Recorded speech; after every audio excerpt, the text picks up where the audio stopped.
In the pale glow of a waning moon, the newlyweds found themselves lost, their honeymoon journey halted by an unfamiliar road sign pointing to Atticus Line. It whispered of isolation and decay, its paint peeling like dead skin, and Eddie felt a shiver crawl up his spine. April's fingers clutched his arm tightly, her eyes wide and anxious in the dim light. "We must have missed a turn," she reasoned, scanning the map that seemed to blur more with each passing mile.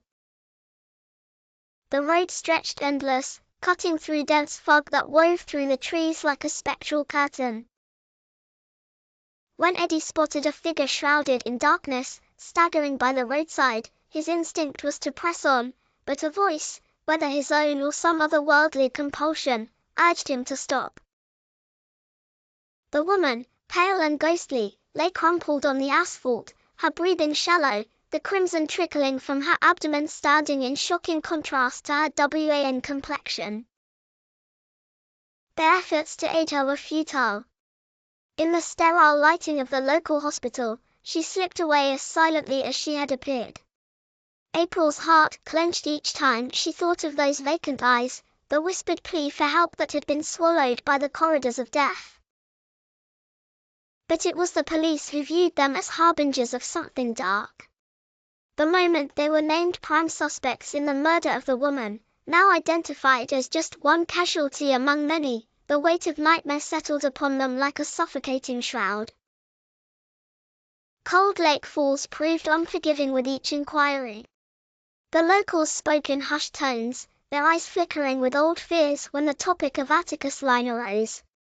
Legends of spectral hitchhikers and ghostly apparitions filled the air, mingling with the acrid scent of unease.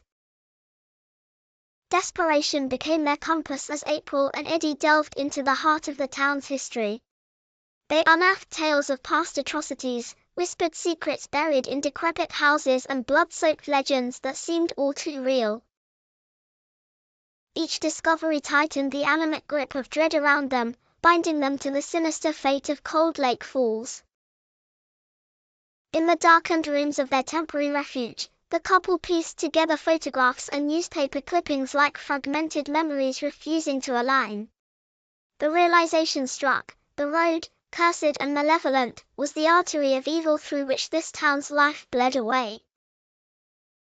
As all paths circled back to Atticus Line, April found herself drawn to the tales of a witch who cursed the land long ago.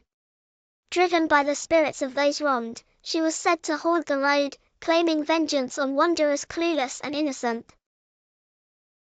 Eddie's skepticism eroded as shadows pressed against the windowpanes, night after night bringing with it apparitions and whispers that tormented their sleep. Whether illusion or reality, the supernatural reached for them, its icy fingers leaving an indelible mark. Unraveling the mystery meant embracing the raw fear that pulsed beneath their skin, a fear that thrummed like a mechanical heartbeat, relentless and inescapable. As they braved the secrets of Atticus Line, they recognized the thin line that separated survivor from victim in this spine-tingling tapestry of horror. The fight for survival in Coldlake Falls was no longer just for their lives, but for their very souls, haunted by unseen terrors in a world that was far more sinister than they had ever imagined.